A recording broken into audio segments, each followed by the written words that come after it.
আসসালামু আলাইকুম। Hello everyone. পবিত্র ঈদুল আজহার শুভেচ্ছা জানিয়ে আজকের ভিডিও শুরু করছি। আজকে আমি একটা চকলেট ফ্লেভারের কেকের রেসিপি নিয়ে হাজির হয়েছি। আশা করি ইনশাল্লাহ আজকের রেসিপিটি আপনাদের কাছে ভালো লাগবে। এখানে আমি 1 কাপের চেয়ে একটু কম ময়দা নিয়ে নিয়েছি, 1/2 কাপ চিনি নিয়ে নিয়েছি, 1 টেবিল চামচ কোকো পাউডার, 1/2 চা চামচ বেকিং পাউডার এবং 1/2 চা চামচ চকলেট ইমালশন নিয়ে নিয়েছি। এখানে আমি লবণ ব্যবহার করছি 1 চিমটি। এখানে আমি 3টে ডিমের সাদা অংশ এবং কুসুম আলাদা করে নিয়েছি। অবশ্যই ডিমটাকে রুমের স্বাভাবিক তাপমাত্রায় এনে তারপর আপনারা কেক রেডি করবেন।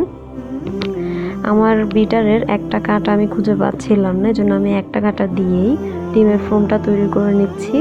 প্রথমে ডিমের সাদা অংশটাকে মিডিয়াম টু লো স্পিডে বিট করতে থাকবো। এটা যখন একটু সাদাটে ভাব চলে আসবে তখনই আমরা এখানে চিনি অ্যাড করব।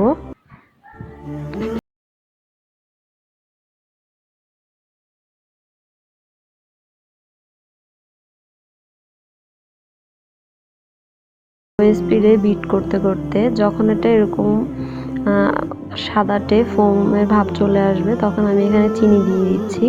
চিনিটা আমি একবারে দিব না, 3-4 বারে চিনিটা দিয়ে আমি এটাকে ডিমের ফোমের সাথে মিশিয়ে নিচ্ছি।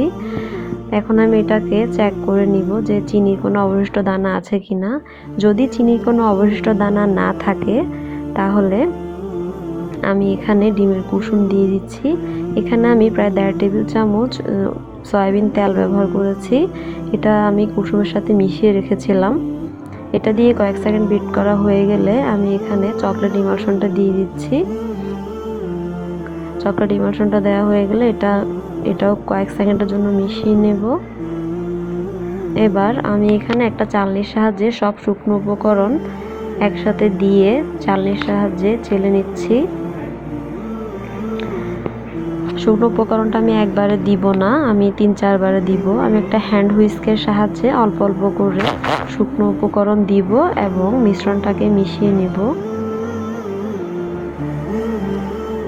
এই কাজটা একটু ধৈর্য সহকারে করবেন যাতে ডিমের ফোমটা নষ্ট না হয়ে যায়। বেশি তাড়াহুড়ো করলে দেখা যায় অনেক সময় কেকের ব্যাটারটা নষ্ট হয়ে যায়, তখন ডিম কেকটা আর ফুলতে চায় না। ডিমের ফোম নষ্ট হয়ে যাওয়ার পেছনে এটাও একটা কারণ। আস্তে আস্তে একটু ধৈর্য সহকারে ব্যাটারটাকে মিশাবেন।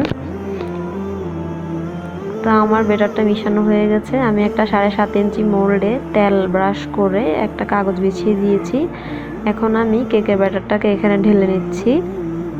আমি আজকে কেকটা চুলায় বেক করব। চুলায় আমি একটা কড়াই দিয়ে লবণ দিয়ে একটা বোল দিয়ে ঢেকে আগে থেকে প্রিহিট করে নিয়েছিলাম। তারপর আমি আমার 7.5 ইঞ্চি পাত্রটা বসিয়ে দিয়েছি। এবার আমি একটা স্টিলের সিলভারের সাহায্যে, যেটা দিয়ে আমি আগে প্রিহিট করে নিয়েছিলাম, ওটা দিয়ে আমি এখন কেকের বাটিটাকে ঢেকে দিব। এভাবে আমি এটাকে বেক করব 45 মিনিটের জন্য। ফিরে আসছি 45 মিনিট পর। 45 মিনিট পর আমি আমার কেকটা চেক করে নিচ্ছি। আলহামদুলিল্লাহ আমার কেকটা হয়ে গেছে। আমি এখন এটাকে আনমোল্ড করে নেব একটা ছুরির সাহায্যে। এটা চারো সাইড আমি আলগা করে নিচ্ছি। এরপর আমি এটাকে আনমোল্ড করে নিচ্ছি। এবার নিচে থেকে কাগজটা উঠিয়ে আমি এটাকে সমান 3 ভাগে ভাগ করে নেব। আপনারা চেষ্টা করবেন কেকটা ঠান্ডা হয়ে যাবার পর একটা ব্রেড নাইফের সাহায্যে কেকটাকে সমান 3 ভাগে ভাগ করে নিতে। যেহেতু আমার হাতে সময় ছিল না, এটা আমার ডেলিভারির কেক ছিল, এজন্য আমি এটা গরম থাকা অবস্থায় এটাকে 3 ভাগে ভাগ করে নিয়েছিলাম যাতে এটা তাড়াতাড়ি ঠান্ডা হয়ে যায়। তো এটাকে আমি 3 ভাগে ভাগ করে এটাকে ঠান্ডা করে নেব। আপনারা নিশ্চয়ই কেকটা দেখে বুঝতে পারছেন যে কেকটা কতটা সফট হয়েছে। আলহামদুলিল্লাহ আপনারাও আমার রেসিপি ফলো করে কেক বানাবেন, ইনশাল্লাহ আপনাদের কেকও অনেক ভালো হবে। আমি এখানে প্রায় 1 কাপ হুইপড ক্রিম নিয়ে নিয়েছি। আমি এখানে ট্রপিক্যাল হুইপড ক্রিমটা ব্যবহার করছি। আমি নিচে একটা বরফের বাটি দিয়ে দিয়েছিলাম, যেহেতু অনেক গরম পড়ছে, ক্রিমটা সহজে স্টিফ হতে চাইবে না। আমি এখানে 1/2 চা চামচ চকলেট ইমালশন ব্যবহার করেছি।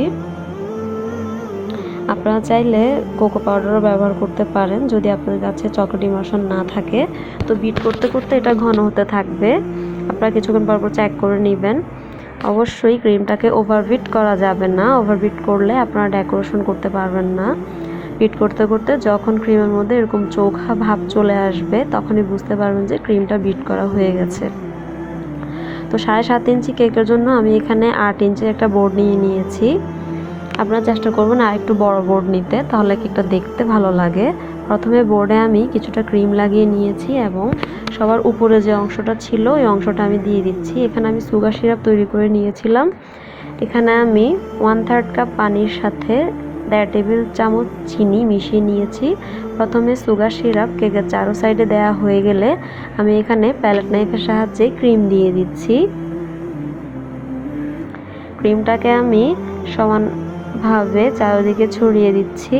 এভাবে আমি কেকের প্রতিটি লেয়ারে ক্রিম দিয়ে দিব। আপনারা চাইলে কেকটাকে 2 ভাগে, 3 ভাগে অথবা 4 ভাগেও ভাগ করে নিতে পারেন।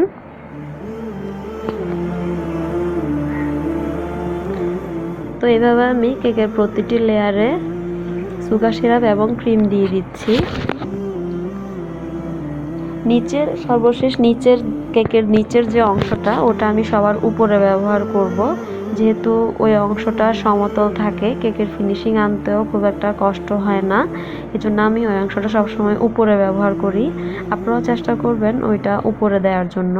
সর্বশেষ লেয়ার দেওয়া হয়ে গেলে আমি সুগার সিরাপ দিয়ে কেকটাকে ক্রাম কোটিং করে নেব।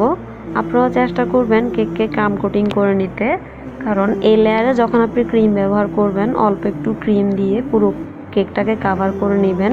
আপনাদের যাদের কমপ্লেইন থাকে যে কেক রেডি করার সময় উপরে গুঁড়ি গুঁড়ি ভাব চলে আসে, আপনারা অবশ্যই ক্রাম কোটিং করে কেকটাকে ফ্রিজে 10 থেকে 15 মিনিটের জন্য সেট হতে দিবেন। 10 থেকে 15 মিনিট পর কেকটাকে ফ্রিজ থেকে বের করে আপনারা কেকের সেকেন্ড লেয়ার দিবেন এবং ক্রিম দেয়া হয়ে গেলে দেখবেন কেকের আর কোনো গুঁড়ি গুঁড়ি ভাব উঠে আসছে না। তো আমি আমার কেকটায় ক্রাম কোটিং করা হয়ে গেলে এটাকে ফ্রিজে সেট করার জন্য রেখে দেব 10 থেকে 15 মিনিটের জন্য। 10 থেকে 15 মিনিট পর আমি এটাকে ফ্রিজ থেকে বের করে নিয়েছি। আমি একটা পাইপিং ব্যাগে কিছুটা ক্রিম ঢুকিয়ে নিয়েছি। এবার আমি কেকের চারো সাইডে ক্রিম লাগিয়ে নিচ্ছি। আপনারাও চেষ্টা করবেন পাইপিং ব্যাগে এভাবে ক্রিম ঢুকিয়ে নিতে। এভাবে কেকের চারো সাইডে ক্রিম লাগালে কোনো সাইডে কম বা বেশি হয় না। প্যালেট নাইফের সাহায্যেও চাইলে আপনারা করতে পারেন। প্যালেট নাইফের সাহায্যে করলে দেখা যায় অনেক সময় ভালোভাবে ফিনিশিং আনা যায় না। তো আপনাদের কাছে যেটা সুবিধা মনে হয় আপনারা ওভাবেই ক্রিমটাকে কেকের চারো সাইডে লাগিয়ে নেবেন। তো আমি একটা প্যালেট নাইফের সাহায্যে কেকটাকে ফিনিশিং দিয়ে নিচ্ছি।